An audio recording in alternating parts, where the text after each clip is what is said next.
fight all the way. Probably for the first half hour where they looked the more composed team, that's when there was the biggest gulf, and they were just about on top at the end. You couldn't argue they were the better team on the day. The victory against Munster would have meant nothing. You wouldn't have seen anything but desolation rather than those scenes from O'Driscoll, Darcy and the youngster Sexton had they lost this one. Johnny Sexton, I have to mention him, the young 23-year-old played superbly. Leicester are desolate, but Horgan's in tears with his mate O'Driscoll. But again, what a vastly magnificent performance from the Leinster pack. Cullen, he's gone from Leicester to Leinster, and he is going to lift the trophy. He's lost a final, he's won it now. The agony for Cullen of the final 2 years ago.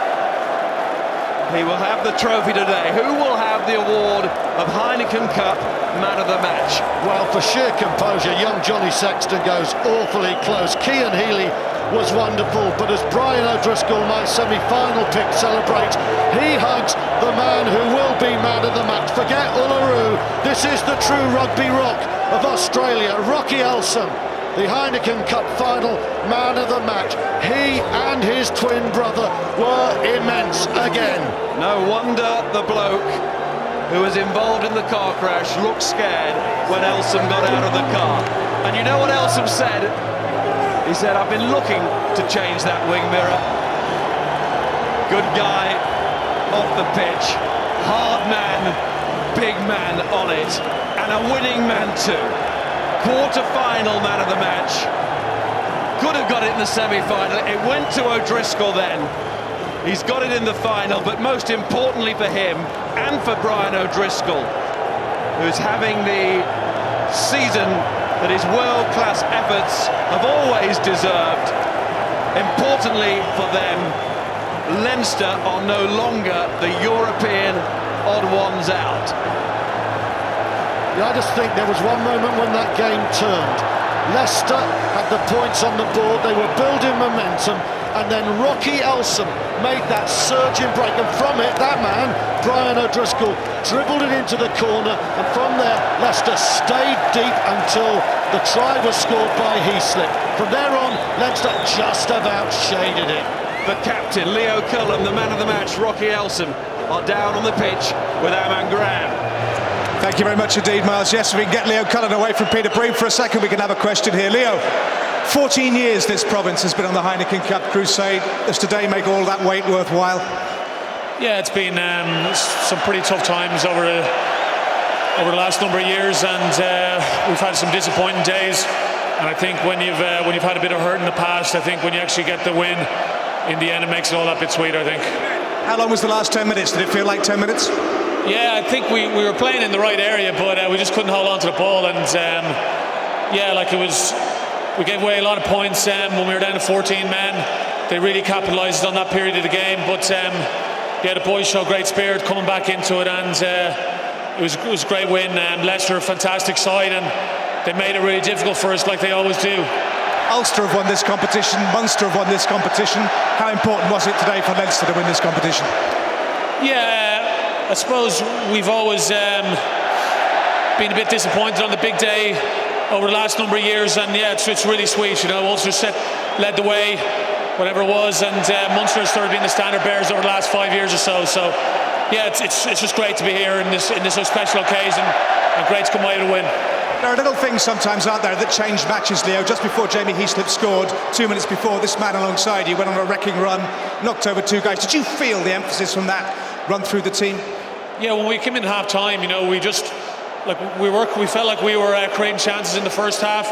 It was just obviously that period just before half-time where they really capitalised and scored 10 points. And yeah, like the guys guts it out. It wasn't pretty at times, but that's finals, I suppose. You know, they're not generally the prettiest of occasions as a rugby spectacle, but yeah, it was just fantastic for the win. Got a quick word with Rocky as well. Rocky, what made the difference for Leinster today? Sorry, I missed that, man. What made the difference for Leinster today? Well, I think there wasn't a lot in it. You know, I think we struggled early with that defence, but when we got that going, it helped us close out the match. How are you feeling right now? How proud a moment is this for you? Yeah, well, just pretty elated, really. Like that was a pretty good end to a great season. Congratulations to you. You were the Heineken man of the match. Charlene de Carvalho from Heineken.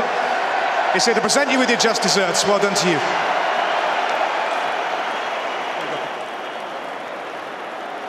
And no wonder Australia and Rugby Union want him back. And no wonder Leinster will fight to keep him. Rocky Elsom. And of course, Brian O'Driscoll. And that O'Driscoll smile has been there, it seems, for the whole of the season. Will it be there too in South Africa as a Lion? He's got the golden touch. And Martin Corrie, who knows all about winning and losing finals, and just watching the Leicester players and the contrast between how they're conducting themselves now and their desolation and the joy for Leinster. Well, of course, it's always the cup final scene at the end of it, isn't it? One side of the fence and the other. I mean, Leicester, from where they were mid-season, have done incredibly well. It's been a brilliant run to take them to the Guinness Premiership, but I think on the day Leinster just about had enough. And I think if they played each other 10 times on a neutral venue, Leinster would probably win 6 out of those 10 times, and that's why they deserved it today. And you know, you're talking about O'Driscoll, and I don't think he was at his best, and I don't think he looked explosively quick, but he started the scoring with his drop goal. It was his little beating of Tuolangi that set up the winning penalty, and Checker knows that in O'Driscoll and in Rocky Elsom, he has got 2 world-class players who would grace any team, and world-class players do the big things when the massive things are required. And Elsom, he did that in the 45th minute with that run, and O'Driscoll put the chip in. O'Driscoll, he then set up the opportunity, and Richard Cockrell, who's done so well, will have to take his hat up to Johnny Sexton, who kicked a real pressure goal, and that's why this cup remains in Irish hands. Absolutely right. I mean, there's all the plaudits to Elsom and the rest of the forwards. There's Sexton, the coolest of the young man. I mean, when we were pitchside yesterday, just before the captain's run, and we saw Johnny Sexton passes going down the tunnel, he looked so calm then, and he took it into the match. Brian O'Driscoll is with Graham. Miles, thank you very much. Brian O'Driscoll, this is turning out to be quite a year. Yeah, so far, you know, just one competition to go. A little line series, and we'll cap it all off nicely. What did you feel made the difference today for Leinster? Go again? What did you feel made the difference today for Leinster? I just thought we had great resilience. You know, we backed our defence all year, and you know, we were poor in attack at times, but I think we got it together the last couple of months, and you know, we mightn't have scored today over the whitewash, but you know, Jono kicked the goals. Or did we score? I can't remember. You've been bridesmaids in this competition for some time. How does it feel to be the bride today?